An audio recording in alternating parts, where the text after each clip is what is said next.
How to make your roasted root vegetables to go along with your Christmas dinner.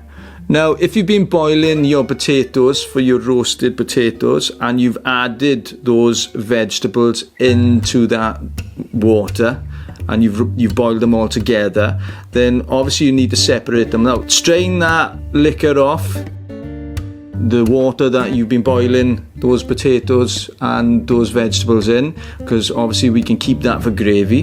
Then dry them off and you can get some oil and add it to your tray and warm that oil up, separate them out.